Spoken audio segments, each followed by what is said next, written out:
got a white person, I think, that's in the chat and said, I'm happy with crumbs. They listen. Tony and what's some other? Bob? Trevor, Cody, Karen, Kevin, you're getting the crumb, all right? What about Edomites? Dun, dun, dun, dun, dun. So as we've illustrated with the prophets, disciples, Paul, and even Christ himself, God as well, salvation is extended to non-Israelites. Paul in particular was going to mostly Greek provinces and teaching the people there. What is the biblical nationality of these European nations? Edomites. So now, what do we do about Obadiah's vision concerning Edom? Let's examine it. Obadiah's a false prophet. Psych, wrong.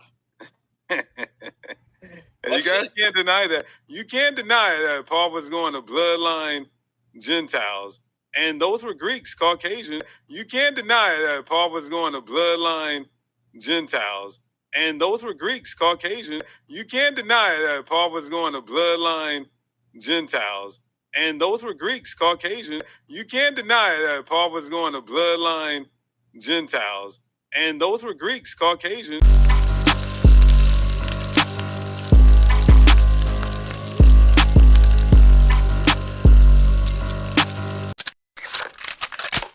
Shalom, Barakatah. This is High Priest called Halal of the Law, back with another video lesson, giving all praises, honor, and glory to the Most High God, Yahweh Akah, Yahweh alone, Yahweh only. No Bahashem. Understand that? All right? Now, the title of today's video lesson is Genesis, Israelite Hierarchy Doctrine, Destroyed. All right? Now, as you all should know, the Genesis Israelites, with their leaders being the deacon of Sakari and Hassad, you know, the deacon, also known as priest Hakar, what have you, they finally came to the realization, they finally got the revelation after 10 years of teaching the Bible. I don't know how many years of studying the Bible, over 10 years of studying the Bible, they finally come to the realization and they get the understanding 10 years later, 10 plus years later, they're just now finding out that the New Testament teaches salvation to the Gentiles. Oh, man. Wow. Yeah. After 10 plus years of reading, studying, and teaching the Bible, these guys just came into the realization that the New Testament teaches Gentile salvation, salvation to actual bloodline authentic Gentiles. I know. They're very late. Slowpokes, you know. Extremely slow. But I'm glad that they're trying to be honest. Maybe the next step is them realizing that the New Testament is idolatry, all right? And it's written by the Edomites. You know, it's written by the Edomites. It's falsehood. It's written by the Edomites deceptively, you know, to deceive the children of Israel into idolatry with replacement theology, plagiarism, and typology, right? Yeah, it's falsehood. But I'm not going to deny what it teach. It does teach salvation to all mankind if you believe in JC. Yeah. The New Testament teaches salvation to bloodline authentic Gentiles, heathens, Greeks, Edomites, and everybody, every human being. Okay? We been knew that. We been saying this here at YOZ, here with the high priest, right? We been teaching that. You know, that wasn't very hard. That wasn't very hard to understand, right? But since they're being honest, they have to be honest with this and let go of that Israelite hierarchy doctrine in the kingdom, because the New Testament do not teach that. So since y'all are being honest, be honest with Galatians 3:28. And it reads, there is neither Jew nor Greek. You guys finally are admitting that these Greeks are actual bloodline authentic Edomites out of your own mouth, right? Everyone heard you. So this destroys your Israelite hierarchy doctrine in the kingdom. The New Testament does not teach an Israelite hierarchy. They teach that everybody that believes in JC are new creatures. And the name of that new creature is Christian. There is neither Jew nor Greek. Oh, some Israelites will like to say, oh, that Greek right there means Israelite. There's neither Jew or Jew. What? There's neither Israelite or Israelite. What? Right? So the Genesis Israelites are past that now. They can be honest and say, yeah, this is an authentic Edomite right here. The Greek. There is neither Jew nor Greek. There is neither bond nor free. There is neither male nor female, for ye are all one in JC. You understand that? That kills your hierarchy doctrine right there. There is no Jew. There is no Israelite. Right? There is no Greek. You're all one. You're just all Christians. And this is just not one verse. This is constantly taught. This is constantly repeated throughout the New Testament. Right? And it gets worse.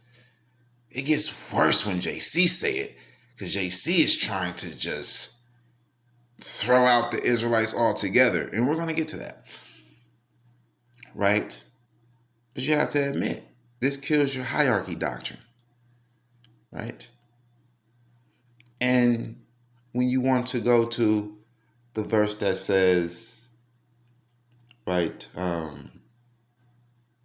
the Jew first, then the Greek, all that is saying is salvation came to the Jews first before JC. Then it came to the Gentiles after JC. It doesn't mean a hierarchy. Now you're all one. You're on the same level. Now you're no longer a Jew. Now there is neither Jew nor Greek. Right? So with y'all being honest, y'all can admit that the New Testament does not teach an Israelite hierarchy. The New Testament does not teach an Israelite hierarchy. Right? With all of your honesty, right?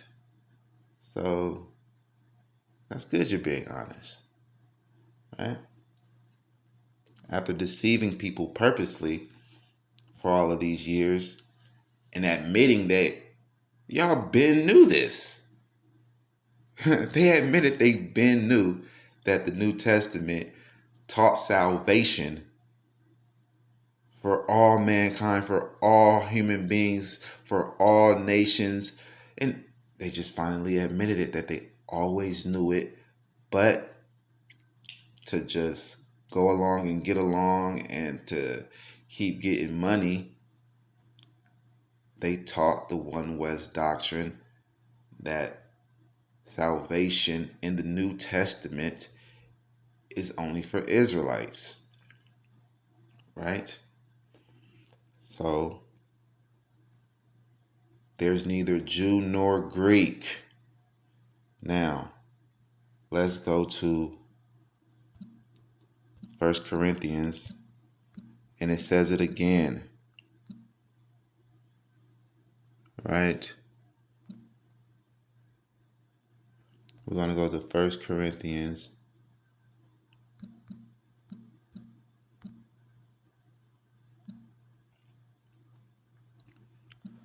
First Corinthians 12 and 23.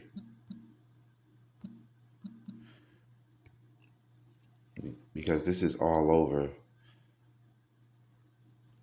the New Testament. All right? Salakia.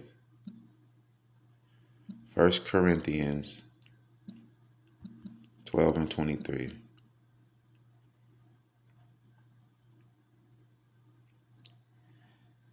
And those members of the body which we think to be less honorable, upon these we bestow more abundant honor, and our comely parts have more abundant comeliness. You know what that means? That means the ones that you think is less honorable, less deserving, like the Greeks, the Edomites, you have to put on them more honor. So that's not a hierarchy.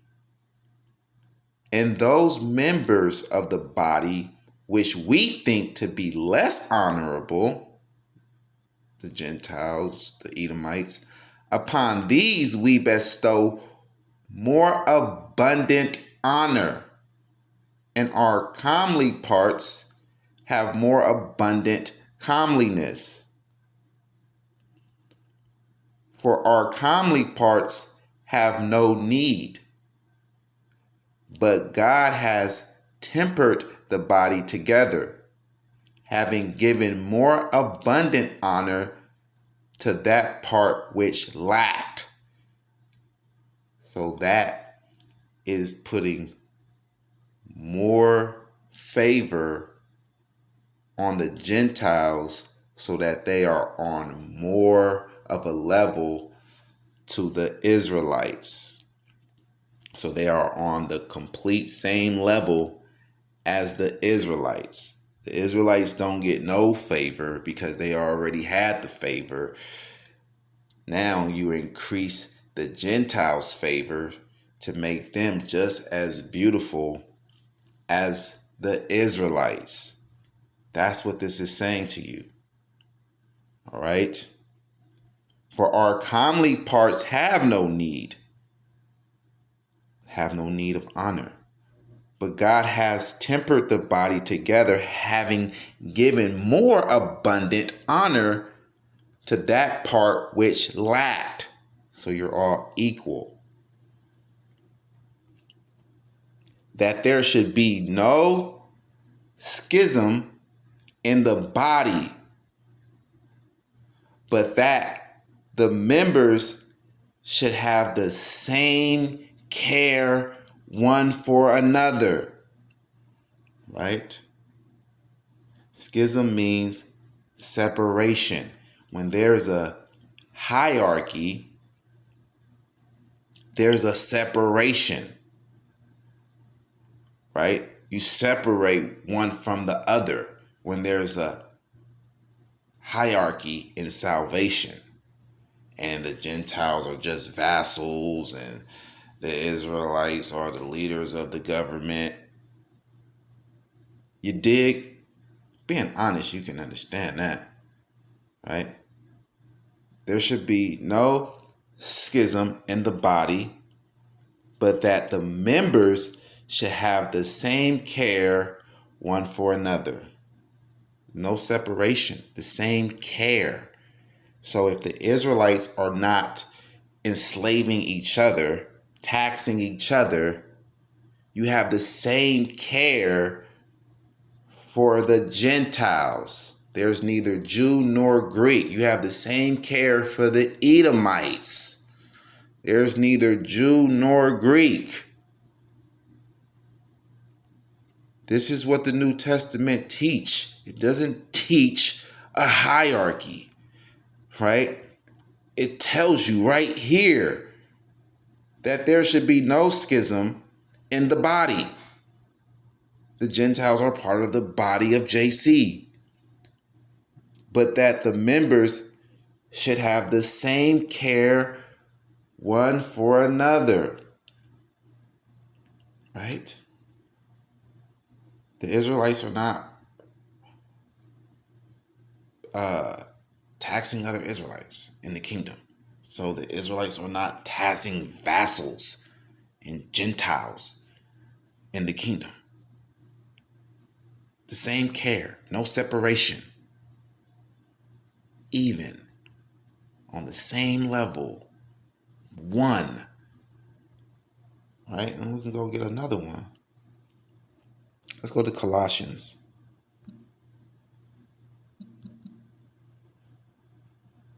Let's go to Colossians. Let's go to Colossians 3 and 9. Be honest about this, because you guys probably been knew about this and just been holding out on it. They probably been knowing that the New Testament contradicts the so-called Old Testament, right? And it's idolatry, but they just haven't said nothing. We'll never know, right? Since they already admit that they teach lies knowingly, right? But they're on a new path, a new honest path, trying to be honest men and understand what's written in the Bible honestly, right? Correctly, properly. All right, here's the proper understanding. The New Testament does not teach an Israelite hierarchy, right? I admit the so-called Old Testament does teach an Israelite hierarchy, but the New Testament, no, it does not. Colossians chapter 3, verse 9. Lie not one to another. So don't lie after this presentation is out and say, oh yeah, I'm going to continue to keep on teaching that the New Testament teaches an Israelite hierarchy, and it's going to be vassals, Gentile vassals in the kingdom, right? Lie not one to another, seeing that ye have put off the old man with his deeds. I'm seeing that, Deacon Hakah Hassad. They have put off the old man with his deeds, lying, saying that the New Testament teaches salvation only for Israelites. Okay. Now, the New Testament is completely falsehood. That's probably a little bit for you guys to chew and swallow right now. That's some tough meat. You're still babes. You're growing, though. You'll get there.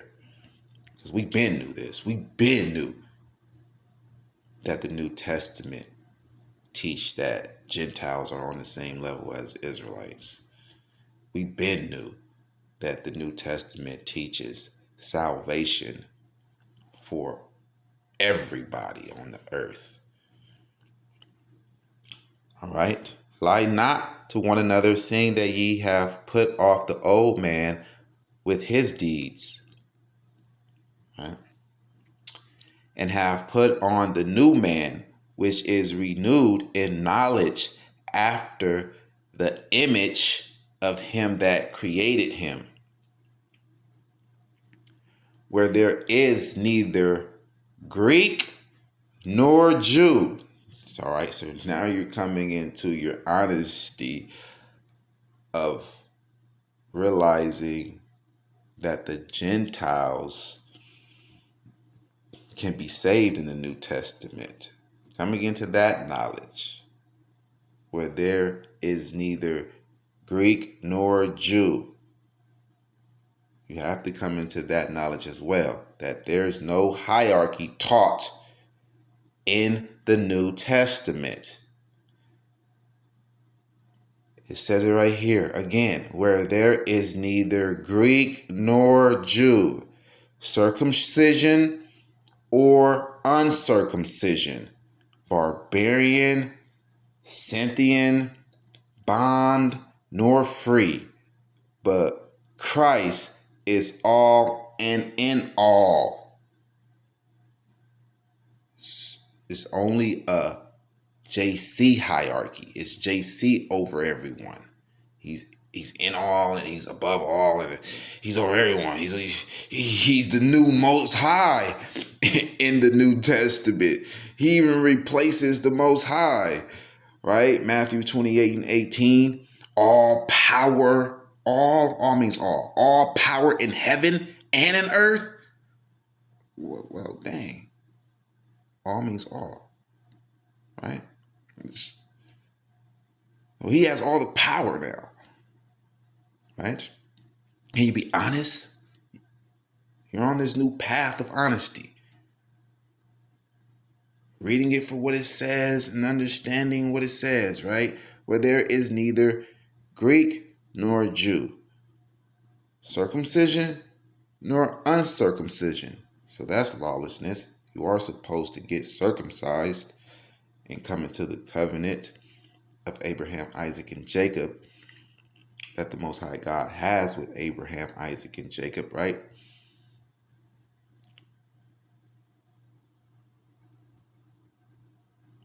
So,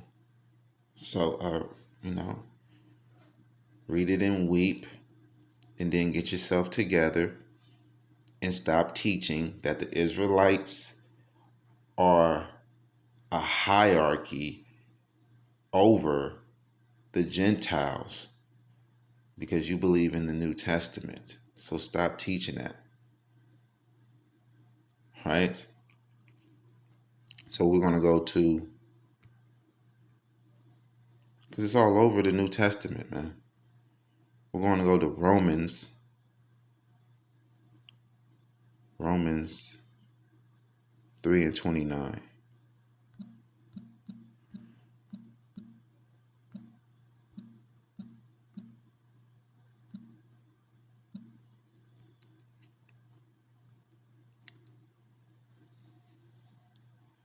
Romans chapter 3, verse 29. Is he the God of the Jews only? Is he not also of the Gentiles? Yes, of the Gentiles also. So now he's the God of the Gentiles. Well, what does Joel say? Let's go to Joel real quick, because this is a direct contradiction. Like I said, the so-called Old Testament, it does teach a hierarchy, and that the Most High is exclusively for the Israelites, right? And ye shall know that I am in the midst of Israel, and that I am Yahweh your God, and none else. And my people shall never be ashamed. Right? What is that? Amos 2:3. Amos 3:2.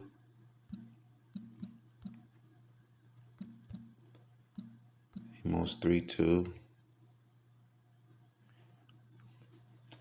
You only have I known of all the families of the earth. Therefore, I will punish you for all your iniquities.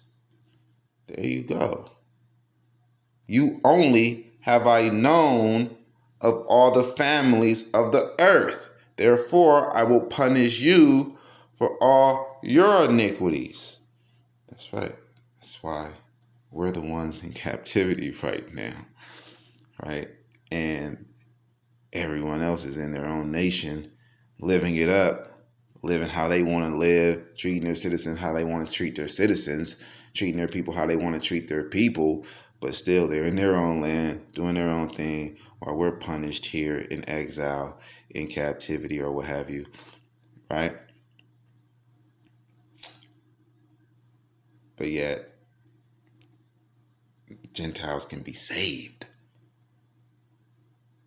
right? While they got it easier here and they can serve the Most High God with privilege and convenience, that they can be saved simultaneously with the Israelites, right? So let's go back to Romans, right? Yeah, that's what Genesis Israelites teach. That's the ridiculous doctrine that they teach.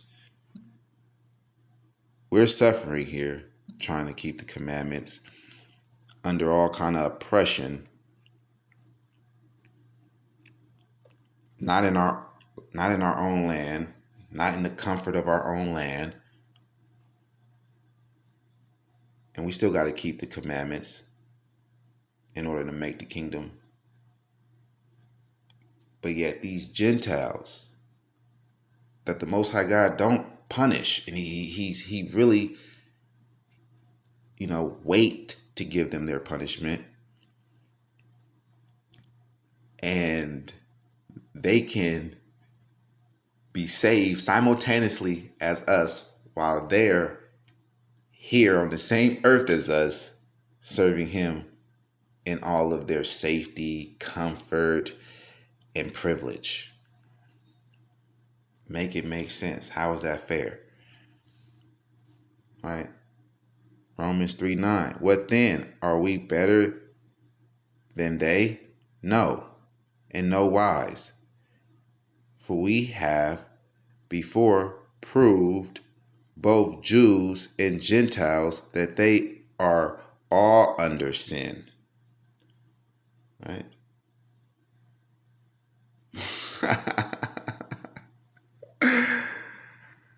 Wow.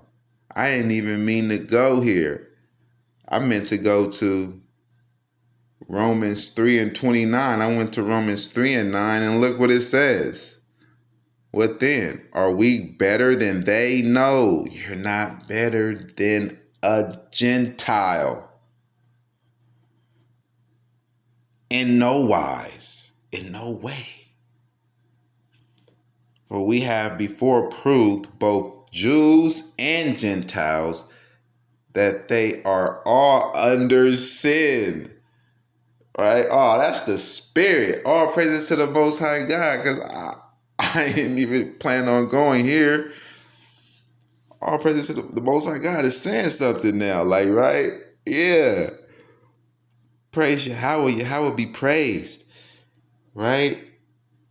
How do they all understand? But the Most High God said, I'm going to punish you for your sins. Yeah, we're all under sins, but the Most High God is saying that he will punish us for our sins, because we are the only families on the earth that he has known.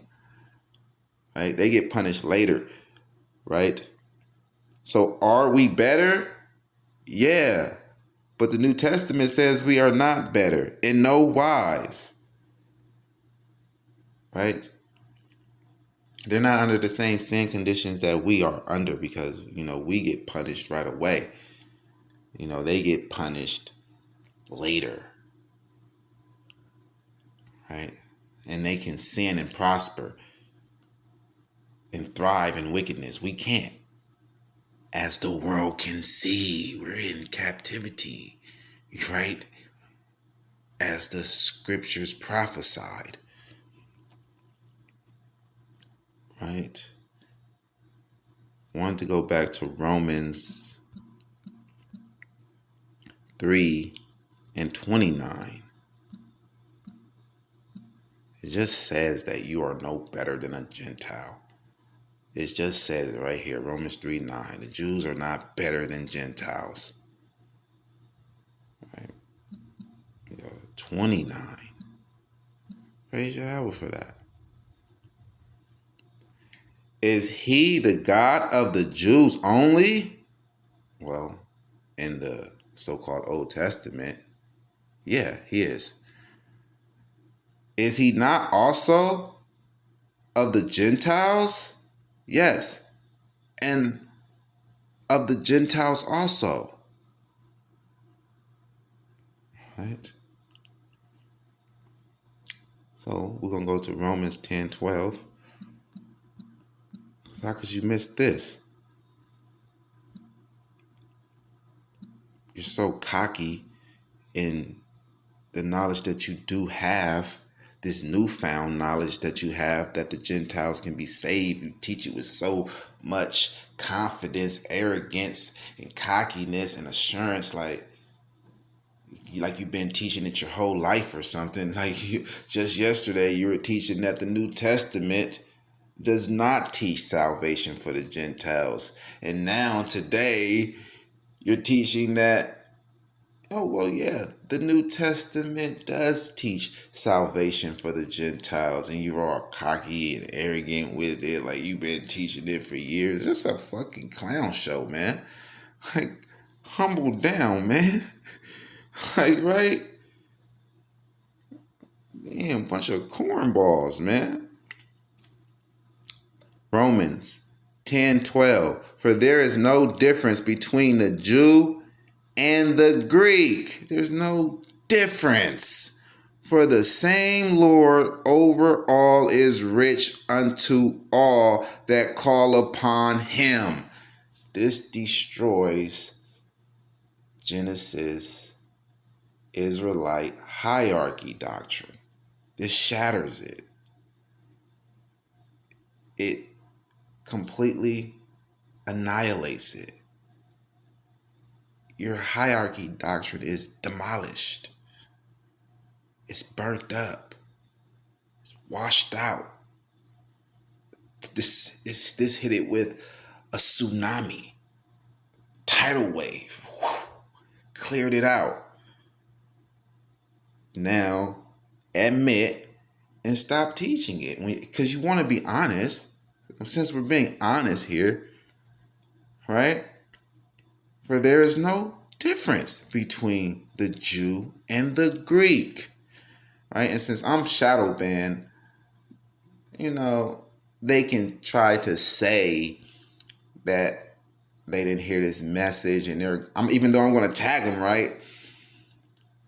They're still going to act, because we know that they lie and act like they don't know something when they actually do for years, right? They're going to act like they didn't see this video. They're going to ignore it, and say, well, man, he's not widely spread, and maybe not too many people heard that. Maybe I can get away with it for some time, but eventually you're gonna have to admit it. Maybe someone that is more widely spread with less restrictions on them can get this message to them and bring out these scriptures to them. These, I don't like to call the New Testament scriptures, these verses in the New Testament, get them out to the Genesis Israelites and let them know, yo, your hierarchy doctrine is shattered, right? Once again, Romans 10:12. For there is no difference between the Jew and the Greek. For the same Lord over all is rich unto all that call upon him. For whosoever shall call upon the name of the Lord shall be saved. Whosoever. There you go with that, whosoever. And it just lets you know who that is. Who's that whosoever? The Jew and the Greek. Right there. Romans 10:12 through 13. Let's go to Ephesians. Ephesians 2:12.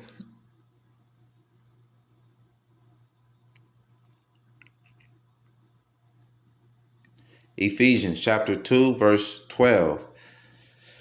That at that time ye were without Christ, being aliens from the commonwealth of Israel and strangers from the covenants of promise, having no hope and without God in the world.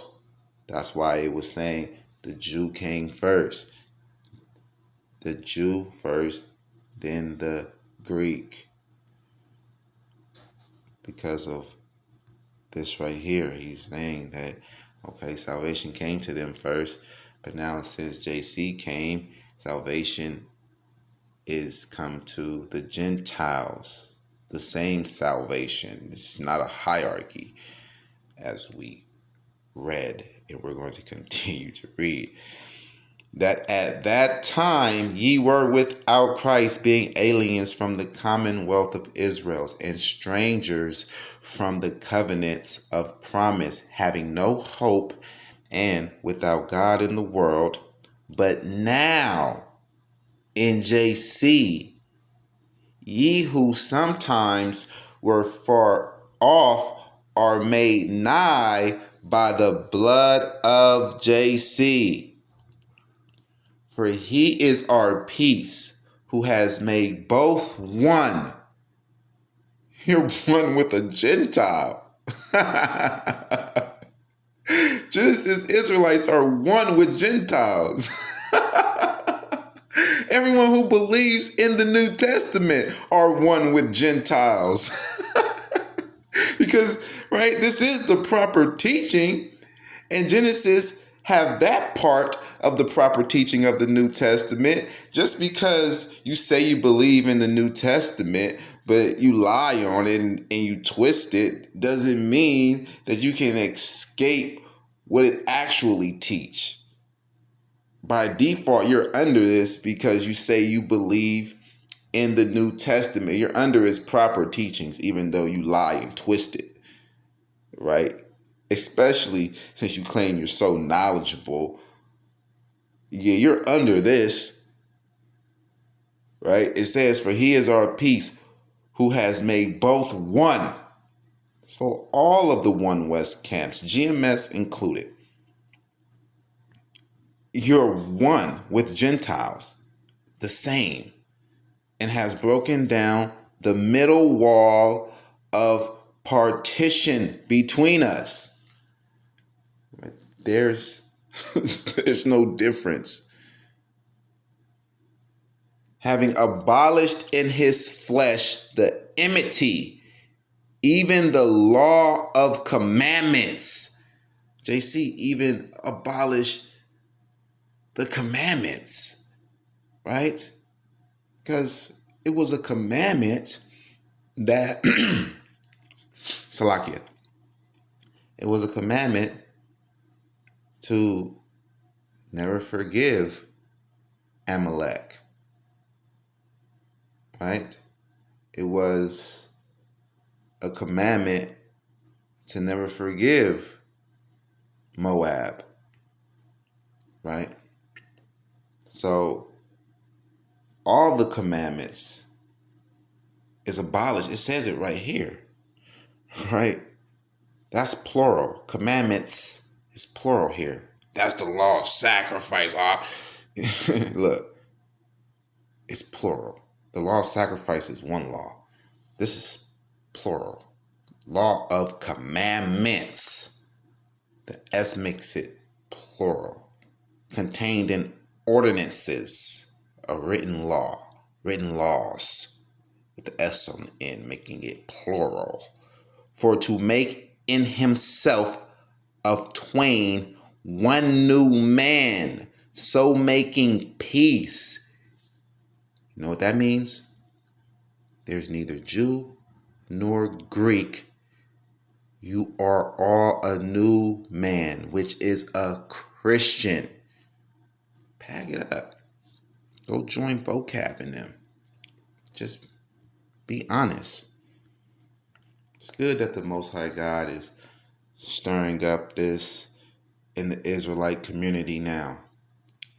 So let's see who is really trying to be honest, right?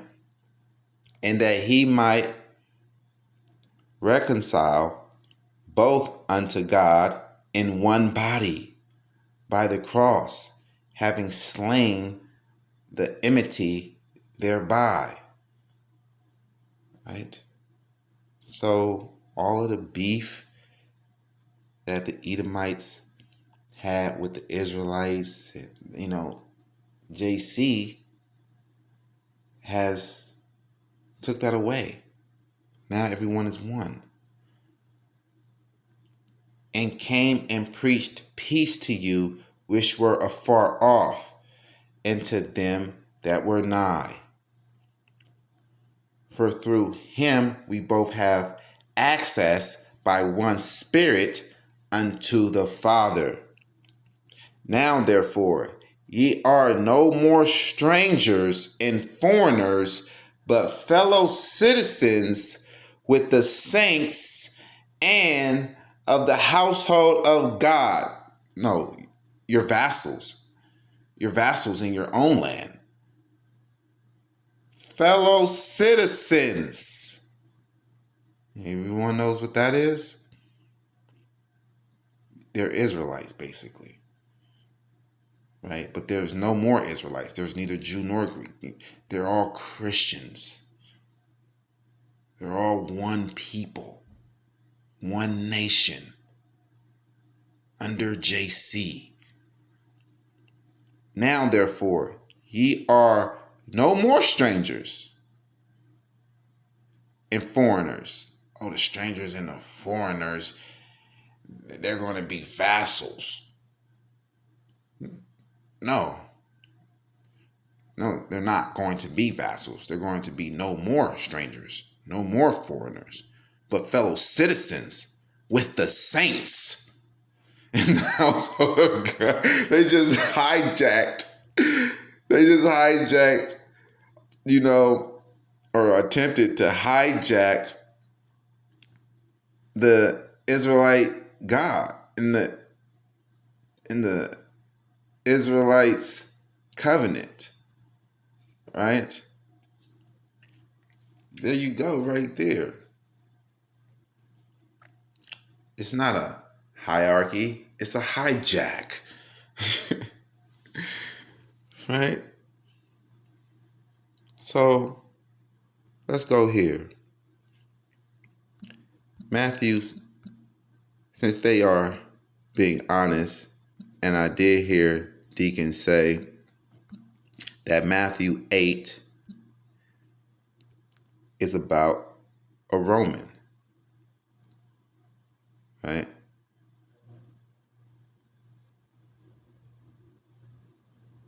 Let's go. I think it's verse 6.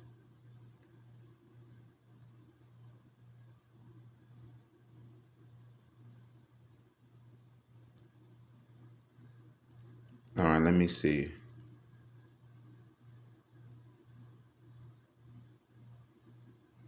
Yeah.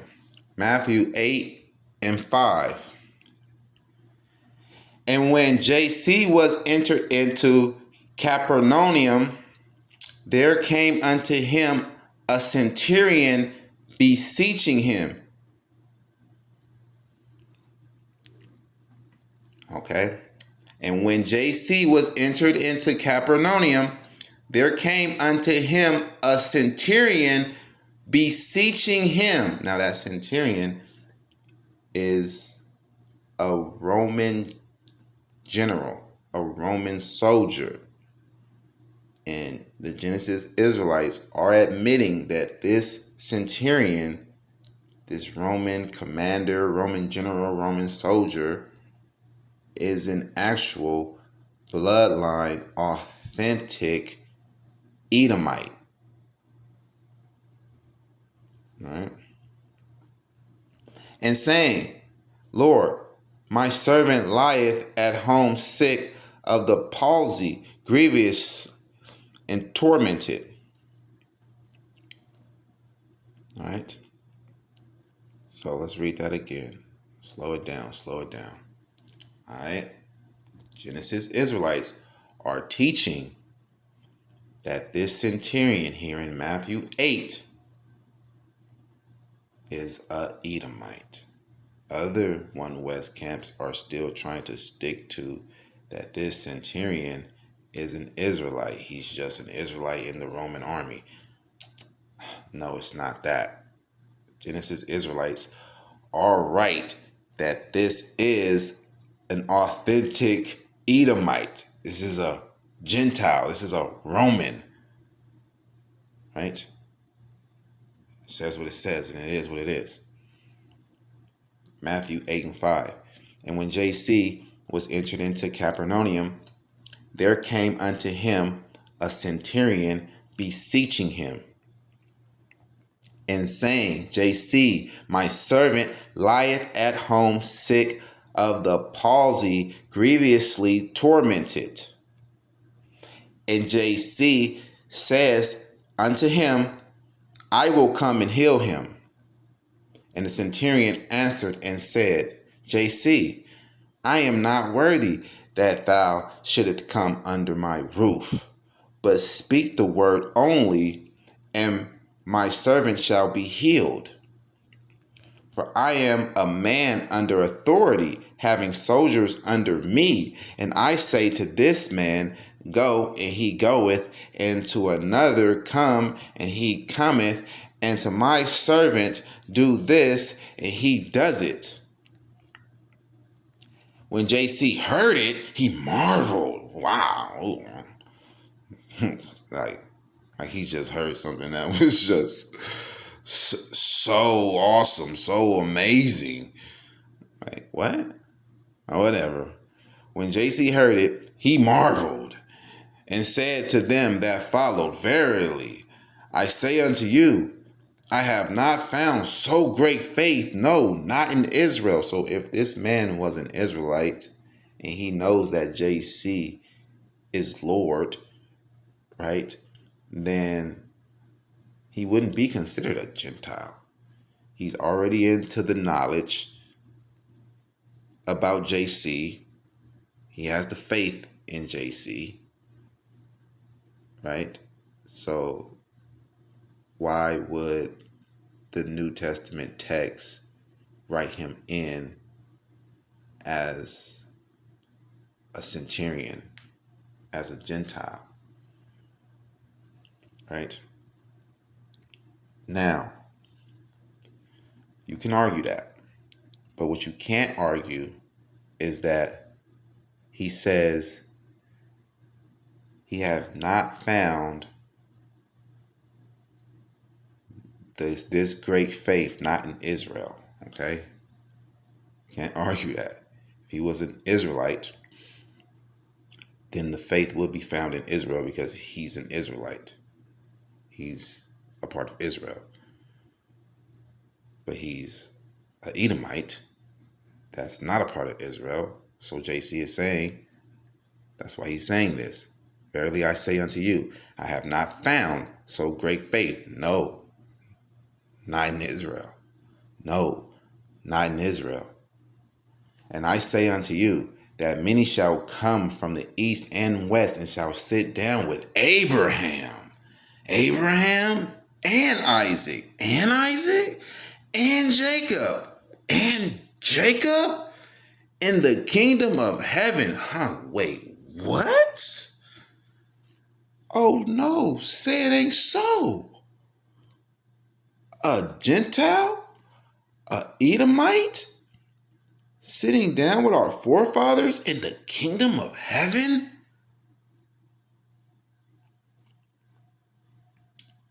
But the children of the kingdom shall be cast out into outer darkness. There shall be weeping and gnashing of teeth. But the children of the kingdom shall be cast out into outer darkness. Now, since Deacon is being honest now, you have to be honest here, okay? Ready to be honest? Are you ready for this? Who are the children of the kingdom? Who are the children of the kingdom?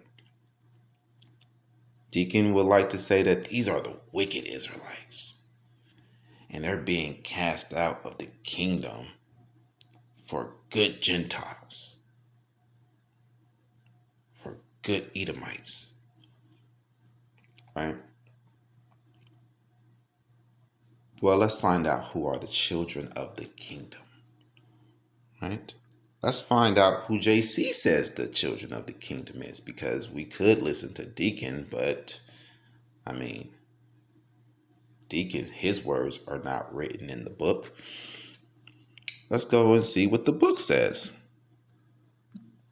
Who are the children of the kingdom? Matthew 13 and 38. Matthew chapter 13 and 38. The field is the world. The good seed are the children of the kingdom. Wait, what?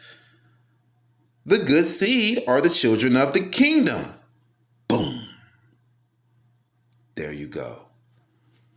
Wait, so the good seed is being cast out of the kingdom for Edomites with great faith in JC? So for Gentiles with great faith in JC, good Israelites are being cast out of the kingdom. The good seed are the children of the kingdom. Just that title right there alone, children of the kingdom, lets you know that they are of the kingdom. They're good. They're the children of the kingdom. Right? It doesn't say the children of Israel. Then you can say, could be wicked ones. This is children of the kingdom. The good seed. The good ones. The good seed. It says it right here, bruh. So you're going to keep on saying that the children of the kingdom are wicked Israelites, when it says right here, the children of the kingdom are good Israelites. The good seed. But the tares are the children of the wicked one. Right? So, the conclusion, JC is saying that good Israelites are being kicked out of the kingdom for good Gentiles. That's what it's saying, man. Right? So, precept upon precept is how you get the understanding. That's not the only place where JC says that the kingdom will be taken from the Israelites and given to another nation. Why wouldn't he say that? The New Testament is written by Edomites. Come on now. Of course it's going to say stuff like this. You thought they wasn't going to fit themselves in secretly? And really, not even secretly. You just got to believe what you read. Believe what you read. Right?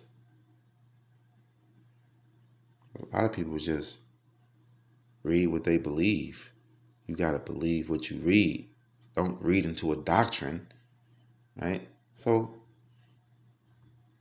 here's another instance where JC completely strips the kingdom from Israelites and give the kingdom to another nation. All right. Matthew 21, verse 33. Here, another parable. There was a certain householder which planted a vineyard and hedged it round about and digged a winepress in it and built a tower and let it out to husbandmen and went into a far country. And when the time of the fruit drew near, he sent his servants to the husbandmen that they might receive the fruits of it.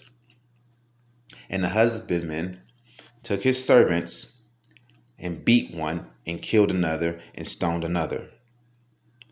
Again, he sent other servants, more than the first, and they did unto them likewise. But last of all, he sent unto them his son. This symbolizes JC and God sending his son to the Israelites, because the prophets are being killed by the Israelites, right? Right? That's what this is saying. That's what this is a parable of. But last of all, he sent unto them his son, saying, they will receive, or they will reverence my son. But when the husbandmen saw the son, they said among themselves, this is the heir. Come, let us kill him, and let us seize on his inheritance. And they caught him and cast him out of the vineyard and slew him. When the Lord, therefore, of the vineyard come, what will he do unto those husbandmen? They say unto him, he will miserably destroy those wicked men, and will let out his vineyard unto other husbandmen, which shall render him the fruits in their seasons. JC said unto them, did ye never read in the scriptures, the stone which the builders rejected, the same is become the head of the corner? This is the Lord's doing, and it is marvelous in our eyes. Scripture twister, right? Therefore, say I unto you, the kingdom of God shall be taken from you and given to a nation, bringing forth the fruits thereof. Okay, so taken from you. He's speaking to Israelites, right? The whole parable is about Israelites killing God's prophets and killing the Son of God. And now they are being punished with the vineyard, the kingdom, given to a new people, another nation. Therefore, say I unto you, the kingdom of God shall be taken from you and given to a nation, bringing forth the fruits thereof. Not just taken from the wicked Israelites and given to the righteous Israelites, but another nation. You understand that? There you go. So, this also is saying that JC's death doesn't bring salvation to Israel. Right? Him dying strips the kingdom away from Israel. His His salvation is for Gentiles. Really, it's Gentiles only. His death is doesn't free you from sin. It doesn't clear you from sin, obviously, with this saying right here, right? Therefore, say I unto you, the kingdom of God shall be taken from you and given to a nation, bringing forth the fruits thereof, right? And I rest my case, man. There you go. If you want to be simple, right? If you want to keep on believing in the New Testament, you want to keep on twisting it, hey, do you? You want to keep being dishonest, hey, go ahead. Right? You're going to have to suffer the consequences. This is all false. The New Testament altogether is falsehood. It's written by the Edomites to deceive you, right? To weaken you, to put you into sin, to conquer you, to destroy your soul, to take you away from the Most High God, right? So, serve the Most High God, Yahweh, only observe only the Hebrew scriptures of the Torah Tanakh, right? And catch you on another one. I'm going to come back and we're going to talk about this whole Gentile salvation in a whole, right? So, does the so-called Old Testament teach Gentile salvation? Does it teach a hierarchy? Who is salvation really for? We're coming right back and we're going to get off into that lesson. But this lesson is in the bag. Do the New Testament teach an Israelite hierarchy? Well, no, it don't. The New Testament does not teach an Israelite hierarchy. If anything, it teaches a Gentile hierarchy, because here we see that the kingdom is being stripped from Israel and given to another nation for what the wicked Israelites did or whatever. And we see that the children of the kingdom, the good seed, the good Israelites, are being cast out of the kingdom for Gentiles that have faith in JC. Right? So if anything, the New Testament teaches a Gentile hierarchy. If you're cast out as the good seed, there's not going to be no Israelites in the kingdom. If even the good seed is cast out, it's like the Israelites might be vassals in their own kingdom. But it's not their kingdom no more. It's given to another nation, bringing forth the fruits thereof. Another nation. Right?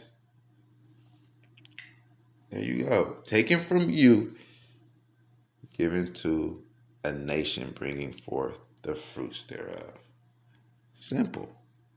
Simple. And of course, Genesis, Hassad and Priest Hakai, of course they can understand this now with all of their newfound honesty. The New Testament does not teach an Israelite hierarchy. Right? There you go. It's in the bag. And I'm giving all praises. Yeah. Understand that. And we're giving all praises to the Most High God, Yahweh God. Baby, living that satellite, baby, keeping the laws of God, let him keep hating, living that satellite, and it feels so amazing, baby. YOZ, mighty whales deep.